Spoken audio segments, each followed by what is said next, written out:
कटाई के बाद खेत में जो सब्जियां लगाई जा सकती हैं वे किसानों के लिए एक सुनहरा अवसर होती हैं, क्योंकि इस समय खेत की मिट्टी में पोषक तत्व अधिक होते हैं और सिंचाई की सुविधा भी बनी रहती है। धान की कटाई के बाद तीन प्रमुख सब्जियों की खेती करना अधिक लाभकारी साबित होता है: पालक, मूली और धनिया। आइए इनके बारे में विस्तार से जानकारी लेते हैं। पालक की खेती। पालक एक शीघ्र फसल है जो लगभग 25 से 30 दिनों में कटाई के लिए तैयार हो जाती है। यह ठंडे मौसम में अच्छी तरह उगती है और इसके नियमित कटाव से किसान जल्दी आय प्राप्त कर सकते हैं। पालक की खेती के लिए खेत की मिट्टी को अच्छी तरह जुताया जाता है ताकि वो भुरभुरी हो जाए और बीज आसानी से गाड़े जा सकें। बीज की मात्रा प्रति एकड़ लगभग 4 से 5 किलोग्राम होती है। पालक के लिए नमी युक्त लेकिन जलभराव रहित जमीन उपयुक्त होती है। इसकी सिंचाई नियमित रूप से की जानी चाहिए, लेकिन अधिक पानी देने से पौधों में सड़न की समस्या हो सकती है।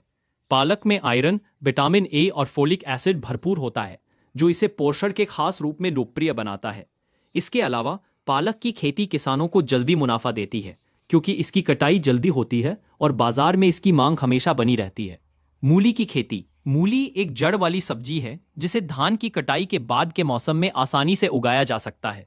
यह ठंडे मौसम में अच्छी उपज देती है और इसकी फसल को लगभग 45 से 60 दिनों में कटाई के लिए तैयार किया जा सकता है। मूली की खेती के लिए खेत की मिट्टी हल्की और नमीदार होनी चाहिए। मूली के बीजों को 1 से 2 सेमी गहरे बोया जाता है और पंक्ति से पंक्ति की दूरी लगभग 30 से 40 सेमी होती है। मूली की सिंचाई हल्की फुल्की और निरंतर होनी चाहिए ताकि बीज अच्छी तरह अंकुरित हो सकें। विटामिन सी, फाइबर और एंटीऑक्सीडेंट से भरपूर होती है, जो इसे स्वास्थ्यवर्धक बनाती है। किसानों के लिए मूली की खेती मुनाफा देने वाली होती है, क्योंकि इसकी बाजार में मांग अच्छी रहती है, खासकर सर्दियों के मौसम में। धनिया की खेती। धनिया का उपयोग खाद्य पदार्थों में मसाले के रूप में होता है और इसकी खेती भी धान की कटाई के बाद बहुत लाभकारी होती है। धनिया की फसल को लगभग 30 से 40 दिनों में काटा जा सकता है, जिससे किसान जल्दी धन कमा सकते हैं। धनिया की खेती के लिए खेत की मिट्टी सुपोषित और अच्छे जल निकास वाली होनी चाहिए। धनिया के बीज को पंक्ति से पंक्ति करीब 20 से 25 सेमी की दूरी पर बोया जाता है। खेत में उचित जल निकाय और सूखे की स्थिति से बचाव करना आवश्यक होता है। धनिया में विटामिन सी, विटामिन के और एंटीऑक्सीडेंट होते हैं, जो शरीर के लिए फायदेमंद होते हैं।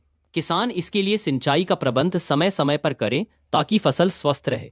अन्य लाभकारी सब्जियां। ध्यान में रखने वाली बात यह है कि धान की कटाई के बाद अन्य सब्जियों जैसे मटर, गाजर, हरी मिर्च, कद्दू और गोभी की भी खेती की जा सकती है। मटर की खेती सर्दी के मौसम में होती है और यह कम पानी में भी अच्छी तरह उग सकती है।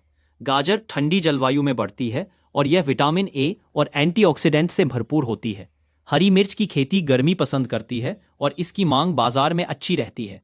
कद्दू और गोभी भी ठंडे मौसम में अच्छी उपज देते हैं और इनकी पैदावार किसानों को अच्छा लाभ प्रदान करती है। खेती के दौरान ध्यान देने योग्य बातें। धान की कटाई के बाद खेत को अच्छी तरह साफ करना, जुताई करना और खाद देना जरूरी होता है ताकि मिट्टी की उर्वरता बनी रहे। जैविक खाद, गोबर खाद या कंपोस्ट खाद का इस्तेमाल मिट्टी की गुणवत्ता बढ़ाने के लिए आवश्यक है। इसके अलावा बीज लगाने से पहले बीजों का उपचार करना फसल की सुरक्षा के लिए जरूरी होता है।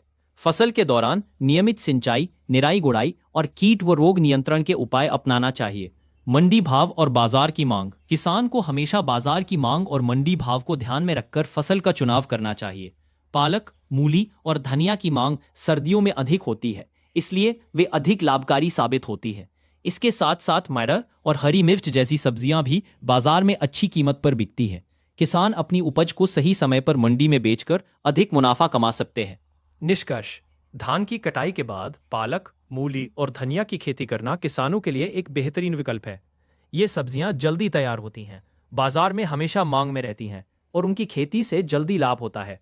इसके साथ ही मटर, गाजर, हरी मिर्च, कद्दू और गोभी भी धान के बाद की जाने वाली फसलें हैं जो किसानों की आय बढ़ाने में मदद करती हैं। खेत की उचित तैयारी, बीज उपचार, सिंचाई और कीट संरक्षण के साथ ये फसलें अधिक उत्पादन और बेहतर गुणवत्ता देती हैं, जिससे किसान आर्थिक रूप से मजबूत होते हैं। इस प्रकार धान की कटाई के बाद उपयुक्त सब्जियों का चुनाव और उनकी सही खेती किसान की आमदनी में उल्लेखनीय वृद्धि कर सकती है। दोस्तों, अगर आपको मेरा ये वीडियो पसंद आया हो तो प्लीज़ दिल से इसे लाइक ज़रूर करें। हमारे प्यारे चैनल को सब्सक्राइब करके साथ बने रहें ताकि मैं आपको नई नई और बेहतरीन जानकारियाँ दे सकूँ।